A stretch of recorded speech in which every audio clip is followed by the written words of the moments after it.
don't see how I can go on any longer. It's just too much. He said, she stood there with her hands on her hips. She said, what are you doing? Those are your sheep. They're going to die without you. How can you lie in that bed? Get out of that bed, man.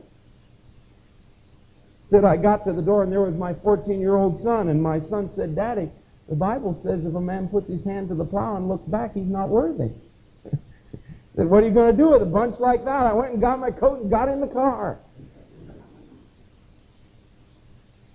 They interrogated him. And at the end of a 10-hour day, he said to his interrogators, are you finished? They said, yes, we're done with you. He said, could I say something? He said, sure.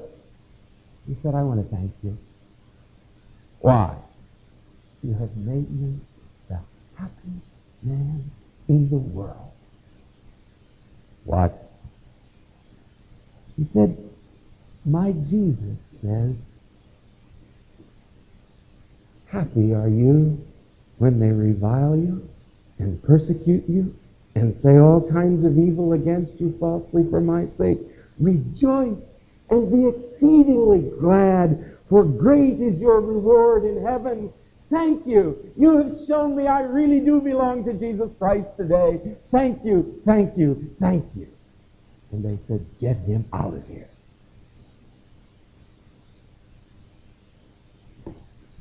Happy are the poor. Happy are the hungry. Happy are those who weep. Why are these Romanians happy in poverty? Why are they happy with the sad things that have been done to them, that have happened to them across the years? Why are they happy with so little? Because they know where they're headed. See, that's what the Beatitudes are all about. Why are these people happy? These poor people? Because they're going to inherit the kingdom of heaven. Oh, yes, you see, if you're a child of the world, you've got to be rich, because you know one day they're going to shut the lid on the casket. And it's all over. You've got to laugh, because you know one day you'll be crying forever. You've got to get what's yours, because if you don't, you never will. And the Romanians understand. Ceausescu, oh, he built a palace. The only bigger building in the world is the Pentagon. And today it stands empty. Ceausescu thought he would inherit the world, and he inherited dust and ashes. And these poor, crying, hungry people have inherited the kingdom of heaven, and they know they got the best end of the deal. See, I used to think that Jesus was saying poor people are happy people, but that's not what he's saying. He's talking to his disciples here in the Sermon on the Mount, and the rest of the crowd was eavesdropping. And he says, guys, I want to tell you something. You got a choice to make here now. You can be rich and inherit the world, or you can be poor for my sake and inherit heaven. Which do you want? You can laugh your way all the way to the grave and have weeping forever and ever. Or you can give yourself to deal with the evil that is in this world. You can give yourself to bear the sorrows of the broken and the crying, and you can have joy for eternity. Which do you want? You see, you pay your money and you take your choice. And the Romanians understand they got the best end of the deal. As I was preaching one night, the executive director of the Evangelical Alliance, they figure there are about 1 million believers, evangelical believers in Romania today. After 45 years of the government doing its dead level best to stomp them out. About 33 million Romanians, and at least 1 million are evangelical believers. And they formed this alliance. And this young man, Ioan Pea, a mathematician, good job with the government. 5 years ago, he got converted. 2.5 years ago, they came to him and said, Ioan, we need your skills to direct the Evangelical Alliance. And he went to Jesus, and Jesus said, yeah, that's a good idea, Ioan. Drop the job. You'll be interested in how big a staff they have for 1 million people. 4. Ioan, the director, a secretary, a treasurer, and an accountant. 4 people. And Ioan sat one evening as I was preaching, and I saw a man coming down the aisle. He was troubled. I could see it. And he talked with Ioan for a moment, and then the two of them got up and went out. And after the service, Ioan said, you want to know what we were talking about? And I said, yeah. He said, he's a believer. He was involved right at the beginning in the revolution, and he's troubled. He said, Ioan, the government is taking away the freedoms they said they were going to give us Christians. And we've got to organize. We've got to get together. We've got to get... He said, I looked at him and I said, my brother, you've forgotten something. When the wolf and the lamb fight, the lamb does not have the option of fangs and claws. The lamb only has one weapon in the battle, and that is a bared throat.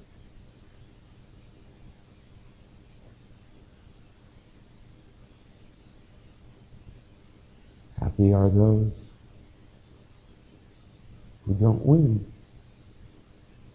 Happy are those who lay their lives on the line. Said the man's eyes filled with tears, and he said, you're right, I forgot, and left. The churches were forbidden from putting signs on the outside of the building so that nobody could tell where the churches were, and then they built big high-rises all around them to try to hide the churches. Of course, one church had a great idea. They bought the biggest loudspeaker system they could and opened the windows and put the loudspeakers in the windows. So they had a congregation of about 13,000 people. But finally, after the freedom of the nation, churches were able to put up signs. Now, Romanians love to argue. They would rather argue than eat. And this church had a wonderful argument about what to put on the sign. But they finally got the mind of the Lord. You know what they put on the sign? The Lamb has won. The Lamb has won. Oh, my brothers and sisters, that's what it's about. We can choose the world's way, and we get the world's values. And when the coffin is closed, those values are over forever. Or we can take Jesus' way, and when they close the coffin, eternity opens out before us. But the great thing about these Romanian believers is they're not waiting for eternity to be happy. They're happy now because they know in their deepest hearts they've chosen the best.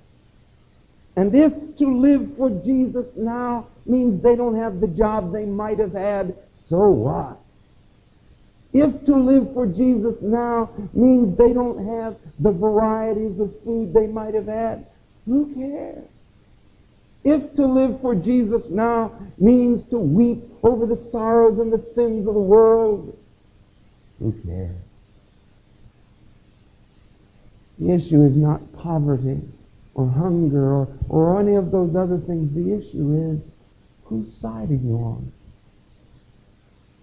And that's the challenge for you and me. Do you want Jesus' values, or do you want the world's? Jesus' payoff, which goes forever, or do you want the world? Which in 100 years is gone forever. You say, well, now wait a minute, John Oswalt. Can't I choose to be rich and feel like I'm poor? Nah. The whole world feels that way anyhow. J.C. Penney said, I told myself when I made my first $1 million, I'll have enough. Said when I got $1 million and didn't have enough, I said when I make $5 million, I'll have enough. Said when I got $5 million and didn't have enough, I said when I make $10 million, I'll have enough. Said when I made $10 million and still didn't have enough, I figured out I must be looking for something else. No, the world's values are never enough. Never enough. And so the issue, my brothers and sisters, the issue before us, that is before every disciple in the world, will you choose Jesus? Knowing it may mean you will not have as much money as somebody else? Will you choose Jesus? Knowing you may not have as big a house as somebody else? Will you choose Jesus? Knowing that to follow him is to share the fellowship of his suffering? He said to his disciples, hey, they beat me up. What do you think they're going to do to you? Where did he get his health and wealth business?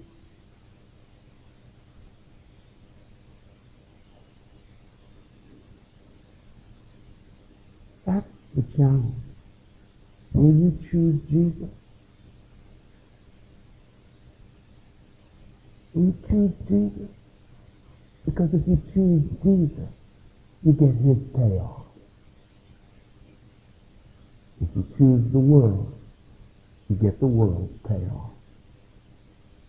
A moment of hilarity for an eternity of regret. A moment of living flat out for what really matters, and an eternity of joy. Such a deal. Such a deal. Do you choose Jesus? That's the challenge before us. I wish I could say it better. That's the challenge in front of us today. That's the challenge that can claim the best that a young person can give. That's the challenge that can claim the best that an older person can give. That's what Jesus puts before us. He doesn't say, choose me and everything will be sweetness and light thereafter. He says, choose me, knowing that there's going to be a cost, but filled with joy, because the price is so low for what the payoff is. Why, my friends, in America, our churches half empty? Why is our missionary giving nosediving? Don't talk to me about recession. Our missionary giving is dropping so much faster than our incomes are dropping. It takes your breath away. Why? Because we think we can have Jesus and the world. We think we can have Jesus and comfort. We think we can have Jesus and ease.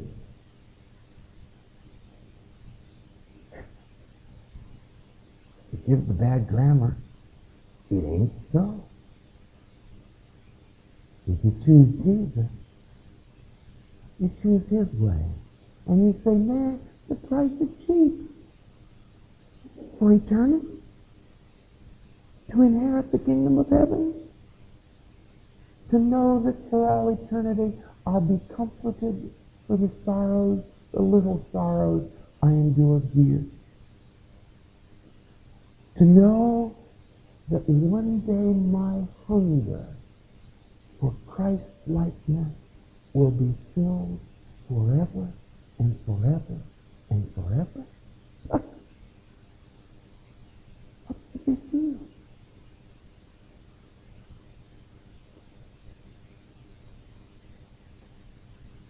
The Romanians don't know America very well. They only know that we sent the missionaries at the turn of the century who gave them the gospel. And so they would say, oh, I wish I could come to America. How wonderful it must be to be in one of your church services.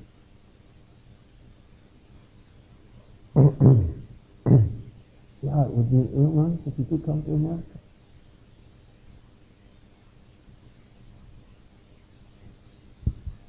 What's happened?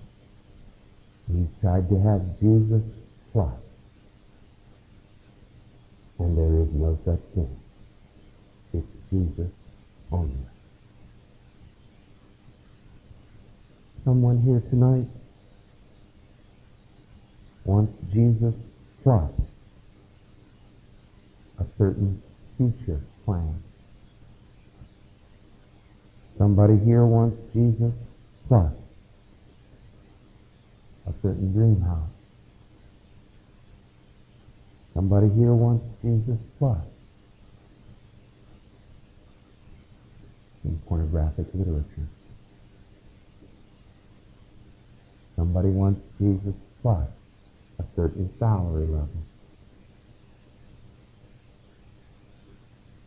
It's no go. It's no go. It's Jesus only. But when you get Jesus, you get eternity. When you get Jesus, you get a life of reality. When you get Jesus, you get a life of purpose. When you get Jesus, you get a life of ministry instead of the life of a bloodsucker. So that's wrong language. That is. Forgive me.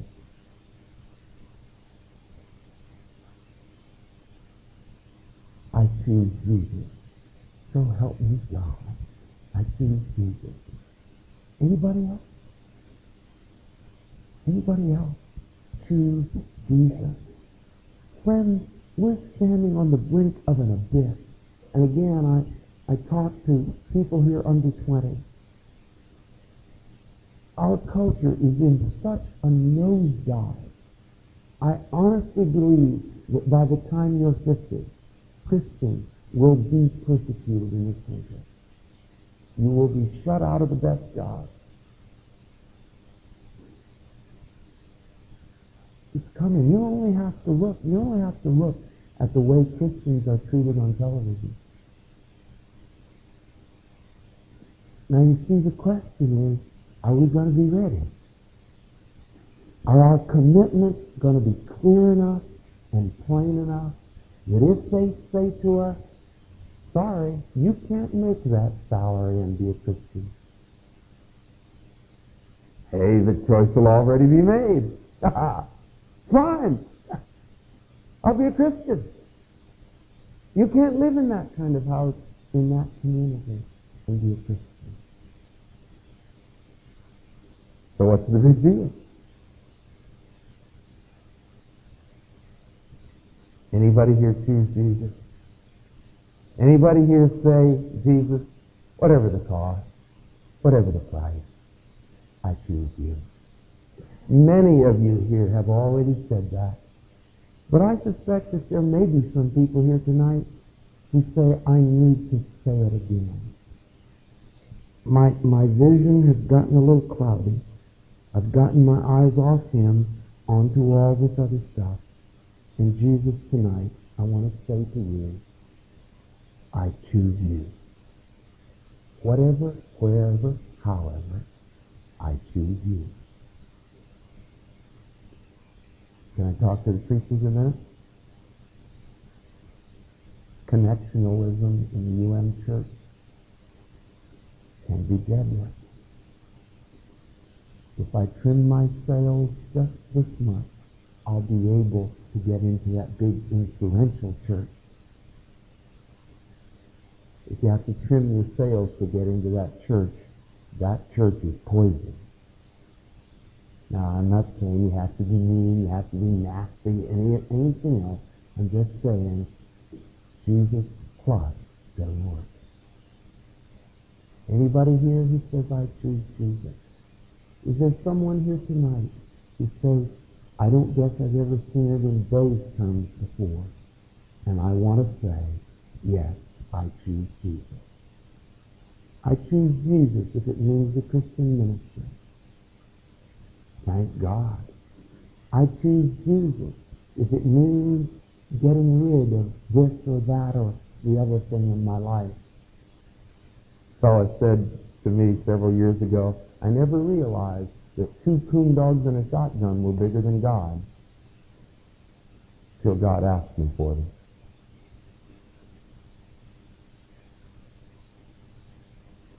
Anybody here choose Jesus? Let's do it. Let's just do it. Let's pray. Thank you, God. Thank you for choosing us. Thank you for choosing us, though it cost you heaven. Thank you for choosing us, though it cost you misunderstanding and hatred and horrible pain in the end. Thank you for choosing us.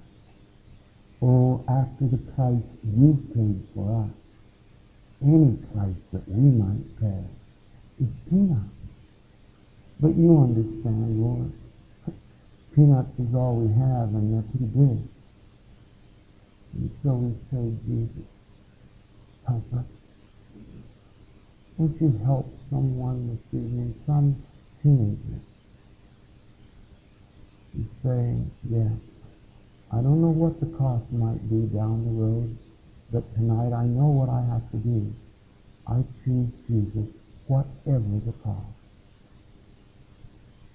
I pray for someone here who knows precisely what the cost is. You've been speaking to them about the cost all the way through this service, all the way through this camp. If I were really to choose Jesus, I would have to get rid of X or Y or Z. And tonight, I pray for that person who with clenched hand is saying, Jesus, I want to choose you. I want to, I really do, but I don't know how I can give that up. Help them, Lord. Help them. I pray for that person who's saying, I think I've made some choices on the wrong basis. Jesus, I'm sorry. Help me now to know what to do. Oh God, won't you please help every one of us in this congregation to say with as much sincerity as we know how to muster, I choose Jesus.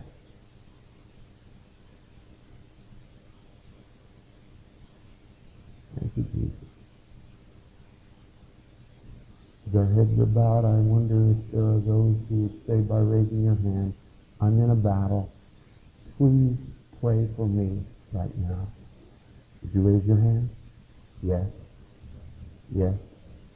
Who else? Yes. Yes. Anyone else? Yes. Yes. Yes. Can I put them down? We do pray for these, your children, Lord. You've been speaking to them, and they're saying with part of themselves, yes, Jesus, I want to choose you. And another part is saying, oh, but. Help them, Lord Jesus. Help them to feel your warm, loving arms around them. That you're not here to take stuff from them, but you're here to give them. Thank you, Jesus. In your name we pray. Amen. In closing, I'd like for us to sing hymn number 140, My Jesus, I Love Thee. I hope that you're able to sing that in complete sincerity. If you can't, Won't you come and make it real? Make it for sure? My Jesus, I love thee. I know thou art mine. Let's stand as we sing those 4 verses, 140. And you come. Jesus, I choose you. Come ahead.